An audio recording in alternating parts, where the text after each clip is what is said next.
Everyone, today we will gonna study about the two breeding method of self-pollinated crop. The first one is mass selection, while the second one is pure line selection. Now, what is mass selection? In mass selection, large number of good varieties, the best varieties are chosen and then they are mixed and form a seed constituent, and that seed constituent is sown for further generation. While in pure line selection, what happened? A single best variety is chosen, and then all the seed are taken from that variety and sown in a single row. Okay, so what is the difference between the two? In the first one, plant with similar phenotypes are selected and their seed are mixed together to constitute new variety. While in pure line selection, what happened? Individual plant is harvested and individual plant progenies are evaluated and best progenies is released as a variety. Okay, so this is the major difference between the two breeding method. Now we're gonna study the applications, merit, demerit and uses. Application. What is the application of mass selection? In mass selection, firstly, mass selection is used for improvement of desi or local varieties. Whatever old varieties are there which are unimproved, we have to improve those populations. We have to increase the desirable lines in that population. Then this method is applicable in that case. Okay. The second one is purification of existing pure line. What happened, क्या होता है कि जब existing pure line, what happened in existing pure line, they got contaminated, and due to that contamination the uniformity is lost. So to make them uniform, what we will do, we will see the population phenotypically, and then after observing it phenotypically, we will select the non-uniform variety and discard it. Okay, so second, for purification of existing pure line. Then application हम देखते हैं pure line selection का. Pure line selection में क्या होता है? First application, improvement of local and desi variety. The second one is improvement of old varieties. Third one is selection in introduced variety. Okay, we will improve the local and desi variety by continuously taking a single best plant. Okay, old line will also be improved like that only. But what happened in introduced variety? When we introduce a variety from any location, from one location to another, then what happened? Mainly, what is the major issue in that case is the adaptation. The variety which we grow in a new environment is not adaptable to that region. So to make it adaptable and to make it suitable for that region, we apply this pure line selection. क्या करते हैं हम? उसमें से best variety जो कि उस environment में सर्वाइव करके उस वैरायटी को लेते हैं और उस वैरायटी को चूज़ करते जाते हैं. तो हमारी एक ऐसी वैरायटी मिल जाती है जो इंट्रोड्यूस वैरायटी है, उससे भी हम प्योर लाइन मतलब प्योर लाइन ब्रीडिंग मैथड का एप्लीकेशन करके उससे भी हम वैरायटी का इम्प्रूवमेंट करा सकते हैं. फोर्थ है selection for new characteristic in a pure line. What happens, sometime क्या होता है कि आपको कुछ नया कैरेक्टर मिलता है आपकी एग्जिस्टिंग प्योर लाइन में, है ना, या किसी पॉपुलेशन में, और आपको चाहिए कि वो कैरेक्टर आप बढ़ाओ. तो आप उसी कैरेक्टर को बार बार चूज़ करोगे, वही वाला पैरेंट, वही वाला इंडिविजुअल हर टाइम चूज़ करोगे हर जनरेशन में. तो उस नए कैरेक्टर की एबिलिटी आपकी पॉपुलेशन में बढ़ जाएगी. तो ये सारी चीज़ें कौन करवाता है? हमारा प्योर लाइन सिलेक्शन. ओके, ये है एप्लीकेशन. ना we are moving towards the breeding method. Okay, अब यहाँ देख सकते हो, सबसे पहले मास सिलेक्शन में पहले साल में हम क्या करते हैं? सारी वैरायटी ग्रो करते हैं. ओके, क्या करते हैं? हम सारी वैरायटी ग्रो कराते हैं. प्योर लाइन में आप क्या करते हैं? इसमें भी आप सारी वैरायटी ग्रो कराते हैं, लेकिन सेकेंड ईयर में दोनों जगह चेंजेस मिलते हैं आपको. जो हमारी मास सिलेक्शन है उसमें आप कुछ बेस्ट वैराइटीज़ को चूज़ करते हो, जैसे ये बेस्ट है, ये बेस्ट है, ये बेस्ट है ना. तो ये बेस्ट वैरायटी से आपने सीड लिए इन सारी वैराइटीज़ से, इनको यहाँ बल्क किया और फिर इसको बल्क करके यहाँ लगा दिया. यहाँ बट प्योर लाइन सिलेक्शन में आप क्या करते हो, जैसे वैरायटी आपको ये वाली बेस्ट लगी, ये वाली बेस्ट लगी, ये वाली बेस्ट लगी, है ना, तो आपने ये वाली वैरायटी ली, इसके पूरे सीड लिए, एक लाइन में ग्रो कर दिए, ये वाली वैरायटी ली, इसके सीड लिए, एक लाइन में ग्रो कर दिए। तो आप सिंगल सिंगल लाइन ले रहे हो, सिंगल सिंगल बेस्ट प्लांट की, ठीक है। तो ये होता है आपका किसमें, प्योर लाइन और मास सिलेक्शन में। यही एक मेजर डिफरेंस रहता है इनकी ब्रीडिंग मेथड में, कि मास सिलेक्शन में क्या होता है, आप बेस्ट वैरायटीज़ को लेते हैं, बल्क कराते हैं और ग्रो कराते हैं, जबकि प्योर लाइन में क्या होता है, आप सिंगल बेस्ट वैरायटी को नेक्स्ट जनरेशन में लगाते हैं। नाउ उसके बाद सेकेंड ईयर के बाद थर्ड ईयर में क्या करते हैं हम मास सिलेक्शन में, ये प्रिलिमिनरी ईल्ड ट्रायल करते हैं, क्या बोलते हैं, मल्टी लोकेशन ट्रायल करते हैं थर्ड से फिफ्थ 5 साल तक, मतलब थर्ड टू फिफ्थ ईयर, और सिक्स्थ ईयर में फाइनली इसको सीड मल्टीप्लिकेशन चेन में ले लेते हैं। वहीं प्योर लाइन में third year preliminary yield trial होता है, फिर मल्टी लोकेशन ट्रायल होता है, एंड देन इसको आप सीड मल्टीप्लिकेशन चेन में लेते हो, ठीक है। तो ये दोनों ब्रीडिंग मेथड के बीच का डिफरेंस है। ना मेरिट और डीमेरिट की बात करते हैं, तो सबसे पहले हम देखते हैं कि मास सिलेक्शन के क्या मेरिट्स हैं। मेरिट्स क्या हैं, क्योंकि आप फिनोटिपिकली देख के, पॉपुलेशन को देख के उसमें से जो सिमिलर जैसी लग रही है और अच्छी यील्ड दे रही है, वो वाली आपने प्रोजेनी सिलेक्ट करके नेक्स्ट जनरेशन में लगाई है। ऑब्वियस सी बात है, आपने जीनोटिपिकली कोई सिलेक्शन नहीं किया है, आप सब सिर्फ देख के सिलेक्शन कर रहे हो, तो उसके जेनेटिक कॉन्स्टिट्यूशन में आपका कोई कंट्रोल नहीं है। इसलिए ऐसी वैरायटीज़ हमेशा वाइडली अडेप्टेबल रहती हैं, क्योंकि इसमें वेरिएबिलिटी बहुत ज़्यादा रहती है। तो सबसे पहला पॉइंट ये है, ये वाइडली अडेप्टेबल है और इसमें जेनेटिक वेरिएबिलिटी होती है।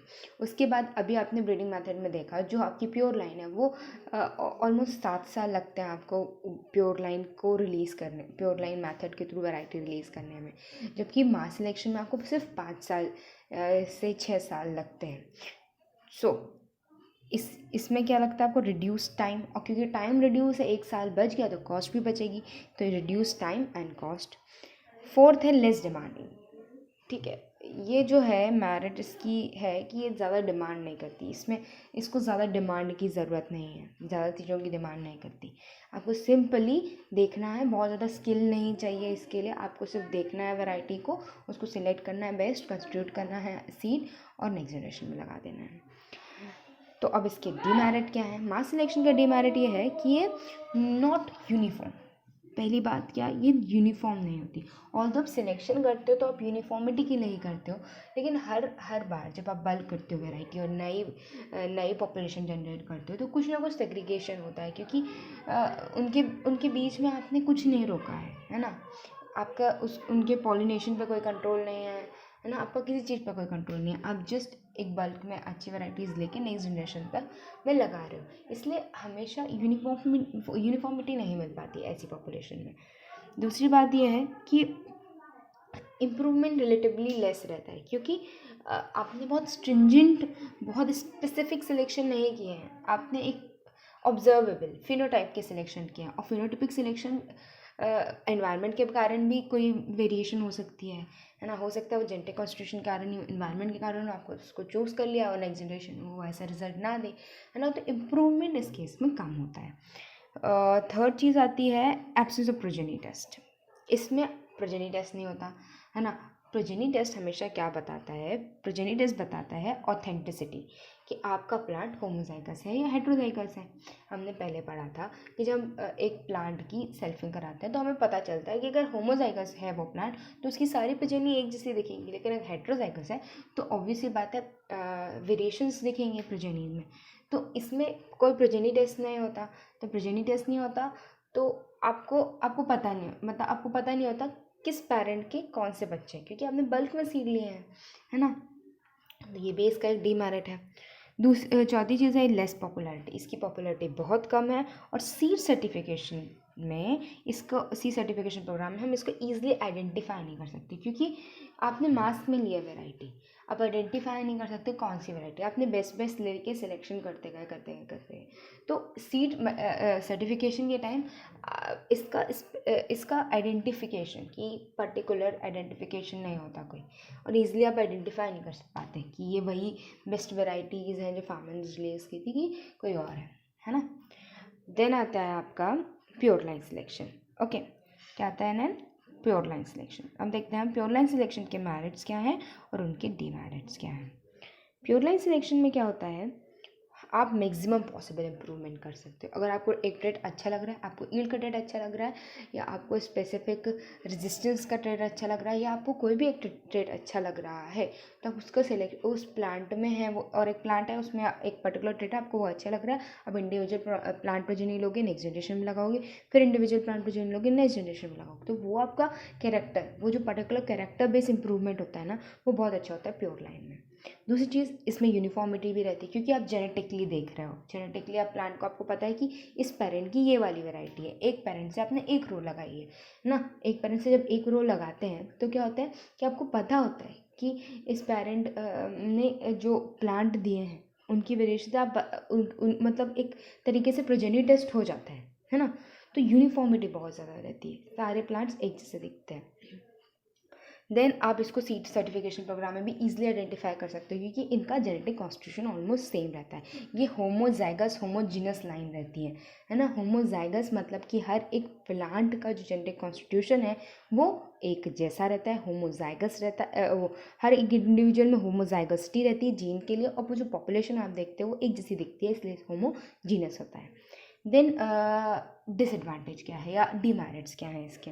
तो पहला डीमेरिट ये है कि क्योंकि आपने हर बार सिलेक्शन करके इसका जो बेस है ना, जेनेटिक बेस है, वो नैरो कर दिया है, तो इसकी अडेप्टेबिलिटी रिड्यूस हो गई है। फिर इसमें टाइम स्पेस और ज़्यादा लगते हैं तो कॉस्ट भी ज़्यादा लगती है, ठीक है। देन फॉर द जो फ्यूचर इम्प्रूवमेंट है, फ्यूचर पर क्योंकि जेनेटिक वेरिएशन कम है, मास सिलेक्शन में क्या होता है, क्योंकि जेनेटिक वेरिएशन रहती है, तो अगर कहीं से कोई नई डिजीज़ आ गई या कुछ भी नया अटैक आ गया, कोई भी नया स्ट्रेस आ गया, तो मास सिलेक्टेड वैरायटी में वेरिएशन होती है, तो ईजिली उस एनवायरनमेंट पे को अडेप्ट कर लेती हैं या कुछ ओवरकम कर जाती हैं। बट क्योंकि प्योर लाइन सिलेक्शन में आपने बिल्कुल एक स्पेसिफिक ट्रेट के बारे में बात की, नैरो कर दिया आपने उसका जेनेटिक बेस, है ना, तो उसमें जेनेटिक वेरिएशन की लिमिटेशन होने के कारण फ्यूचर में इम्प्रूवमेंट के चांसेस कम होते हैं, क्योंकि बाकी जो ट्रेड्स हैं वो डिस्कार्ड कर देते हैं आप, पर्टिकुलरली कुछ ही ट्रेड्स हैं जो आप नेक्स्ट जनरेशन में लेके जाते हैं। तो ये हो गई हमारी प्योर लाइन सिलेक्शन की मेरिट्स एंड डीमेरिट्स। ना हम देखते हैं इनका यूज़। तो हमारी मास सिलेक्शन वैरायटी का यूज़ क्या है। मास सिलेक्टेड वैरायटी का यूज़ ये है कि जब आप क्या बोलते हैं, सीड मल्टीप्लिकेशन चेन लेते हैं, ठीक है, आप क्या करते हैं, न्यूक्लियस सीड लेते हैं, न्यूक्लियस सीड से ब्रीडर सीड बनाते हैं, ब्रीडर सीड से फाउंडेशन सीड बनाते हैं, ये आपकी सीड मल्टीप्लिकेशन चेन होती है। ओके, तो क्या होता है, जब न्यूक्लियस सीड बनता है आपका, तो न्यूक्लियस सीड की खासियत क्या रहती है कि वो 100% प्योर होना चाहिए, और 100% प्योर कब रहेगा, जब उसमें यूनिफॉर्मिटी रहेगी, मतलब जब हम उसमें प्रॉपर कोई भी इम्प्योरिटी नहीं रहेगी ना, प्रॉपर उसी वैरायटी की सीड्स रहेंगे। तो न्यूक्लियस सीड जो है, न्यूक्लियस सीड प्रोडक्शन के लिए हम इस मेथड का इस्तेमाल करते हैं, ये याद रखिएगा। किसके लिए, न्यूक्लियस सीड प्रोडक्शन के लिए मास सिलेक्शन का इस्तेमाल किया जाता है, ठीक है। देन दूसरा था हमारा प्योर लाइन का काय के लिए किया जाता है, varietal development and crop where breeding is not highly advance. कोई ऐसा क्रॉप है जहाँ ब्रीडिंग बहुत एडवांस नहीं है, तो उसमें वैरायटी का इम्प्रूवमेंट कराने के लिए हम प्योर लाइन सिलेक्शन करते हैं। तो ये मेजर यूजेस हैं इनके। अगर आपसे पूछा जाए कि हाँ बताओ कि न्यूक्लियस सीड का प्रोडक्शन कराने के लिए कौन सी मेथड ज़्यादा अच्छी होगी, तो आपको बताना पड़ेगा कि मास सिलेक्शन की जो मेथड है वो न्यूक्लियस सीड प्रोडक्शन के लिए अच्छी है, और जबकि वैरायटी का इम्प्रूवमेंट कराना है तो उसके लिए आपकी प्योर लाइन अच्छी है। Okay, thank you so much.